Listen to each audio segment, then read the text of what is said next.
Oke, mari kita mulai penelusuran ini. Kita mundur sedikit ya ke Oktober 2012.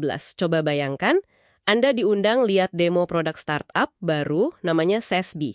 Oke. Tapi pas demonya mulai, wah koneksi internetnya jelek banget. Jadi demonya gagal total. Waduh. Kedengarannya kayak awal yang buruk banget kan? Tapi justru di sini nih ceritanya jadi menarik. Pendirinya nggak nyerah, malah bilang, kantor saya dekat kok dari sini. Oh ya. Terus mereka pindah? Iya, jadi mereka semua pindah ke kantor kecil Sesbi itu, Hmm. dan di sana, tanpa masalah koneksi, demonya lancar jaya di berbagai perangkat. Nah, saat itu juga, salah satu anggota tim dari Qualcomm Ventures yang ikut langsung sadar, Sadar apa tuh? potensi pasarnya itu luar biasa besar. Wow. Jadi dari demo gagal ke potensi besar gitu ya? Ini bukan cuma cerita startup biasa loh. Bukan ya. Ini studi kasus gimana sebuah ide yang nantinya mengubah cara kita komunikasi hampir aja mati di awal gara-gara keraguan. Sempat ada dorongan kuat dari tim kecil yang lihat potensi ini, supaya Qualcomm Ventures itu perusahaan modal Ventura jadi investor utama. Minimal investasinya $3 juta. Tapi ternyata nggak gampang ya. Nggak semudah itu ya, betul. Ini contoh klasik banget sih. Gimana rapuhnya sebuah inovasi di tahap awal. Banyak banget sinyal bahaya atau red flags istilahnya yang bikin investor senior waktu itu ya skeptis banget. Pelajaran soal persepsi versus potensi ya. Iya banget. Oke, jadi tim kecil di Qualcomm Ventures ini ada Kashyap, Deshpande sama Egen. Mereka kan semangat banget nih setelah demo kedua di kantor Sasbi itu. Yakin banget sama potensinya. Tapi gimana ceritanya pas mereka bawa keyakinan ini ke forum yang lebih besar, ke Komite Investasi Internal Qualcomm Ventures? Nah, disinilah tantangan sebenarnya muncul. Proposal mereka bisa dibilang ditolak mentah-mentah sama anggota komite lainnya. Ditolak? Wah, Iya. Dan kalau kita coba lihat dari kacamata investor waktu itu ya, penolakan ini sebenarnya cukup bisa dimengerti. Ada banyak alasan kuat buat ragu. ragu gimana maksudnya? Apa aja lampu merah yang mereka lihat waktu itu? Oke, pertama nih, pasar video conferencing saat itu udah padat banget. Banyak pemain besar yang udah mapan. Oke, persaingan ketat ya. Betul. Kedua, Sasbi ini targetnya pasar bisnis kecil. Nah, segmen ini terkenal sulit ditembus dan susah menghasilkan uang. Iya. Ketiga, secara teknis, nggak begitu jelas juga apa sih bedanya Sasbi ini, keunggulan uniknya apa dibanding solusi yang udah ada. Bahkan, hal kayak bahasa Inggris pendirinya yang belum lancar, itu jadi gangguan buat sebagian investor. Wow, itu udah lumayan banyak ya keraguannya. Ada lagi nggak? Oh, ada lagi. Mungkin yang paling berat itu valuasi yang diminta. $20 juta. 20 juta.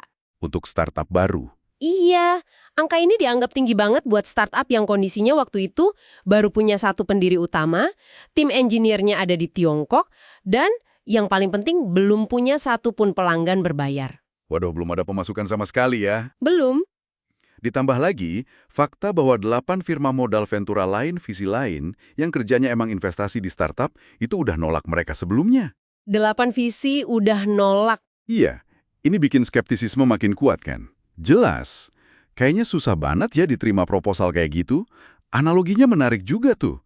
Kalau kita udah biasa naik mobil pakai supir pribadi, mungkin kita nggak terlalu lihat potensi layanan kayak, Uber gitu ya. Betul. Para visi ini, di kantor mereka kan udah ada sistem telekonferensi Cisco yang mahal dan canggih. Jadi mereka mungkin merasa, ngapain butuh solusi sederhana kayak Sasbi? Rasanya cerita Sasbi hampir selesai di titik itu ya. Hampir. Tapi, nah ini dia, ada satu elemen unik dalam struktur Qualcomm Ventures yang jadi kunci. Mereka punya semacam jalur khusus, mekanisme gitu, buat investasi yang dianggap lebih berisiko atau nggak sesuai standar umum. Oh iya, jalur khusus gimana tuh? Secara internal, mereka punya alokasi dana tahap awal, ini lebih ke konsep operasional sih, bukan badan hukum terpisah, yang memungkinkan investasi lebih kecil, sekitar $500.000. Jauh lebih kecil dari 3 juta tadi ya? Jauh. Dan proses persetujuannya jauh lebih ringkas. Cukup diputuskan oleh satu orang yang pegang dana itu, yaitu Egen, salah satu dari tim awal yang semangat tadi. Wah, jadi ini celahnya ya? Betul. Ini yang jadi kesempatan buat SASB buat tetap dapat pendanaan awal, meskipun jumlahnya ya jauh lebih kecil dari target awal. Luar biasa. Jadi investasi kecil inilah yang ibaratnya menyelamatkan mereka di awal. Dan sekarang mungkin bagian yang paling bikin kaget nih. Siapa sih sebenarnya SASB ini? Nah, ini dia inti dari penelusuran kita buat Anda. SASB, startup yang penuh keraguan ini yang ditolak berkali-kali, dianggap terlalu berisiko, itu adalah nama awal dari perusahaan yang kemungkinan besar Anda pakai secara rutin sekarang. Siapa? Zoom. Ya, Zoom Video Communications. Serius? Zoom yang kita pakai sekarang. Bener sekali. Zoom yang kita kenal yang jadi penting banget, apalagi beberapa tahun terakhir ini, perusahaan ini kan akhirnya melesat jadi unicorn. Iya, startup yang valuasinya di atas $1 miliar pas masih swasta. Gila juga ya perjalanannya. Isar ini bener-bener nunjukin pentingnya kemampuan buat melihat, melampaui data awal dan keraguan yang kelihatan jelas banget. Perlu keyakinan, tapi juga perlu mekanisme yang memungkinkan keyakinan itu diuji. Kayak dana tahap awal Qualcomm Ventures tadi. Jadi apa nih pelajaran utama yang bisa Anda ambil dari kisah SASB atau Zoom ini? Ini pengingat ya, kalau kesan pertama, penilaian pasar secara umum, bahkan penolakan dari ahli sekalipun, itu nggak selalu jadi vonis akhir. Betul. Terutama buat ide-ide baru yang potensinya mengubah lanskap yang ada, yang sering disebut disruptif. Kadang, taruhan yang lebih kecil yang diambil lewat jalur yang nggak biasa atau di luar proses standar, justru bisa buka pintu kesuksesan yang nggak terduga ya. Iya, ini menunjukkan nilai dari keberanian ambil risiko yang terukur pada ide yang mungkin awalnya kelihatan aneh atau belum terbukti. Pentingnya punya ruang buat eksperimen dan keyakinan ya, bahkan ketika mayoritas bilang enggak. Nah, sebagai penutup nih, mungkin ini bisa jadi bahan renungan buat Anda. Belajar dari kisah SASB Zoom ini, gimana caranya Anda bisa menerapkan pola pikir Ventura ini dalam skala Anda sendiri? Maksudnya?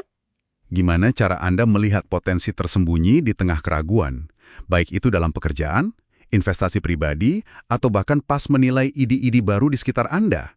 Gimana Anda bisa menemukan dan mendukung Zoom berikutnya dalam lingkup pengaruh Anda sendiri?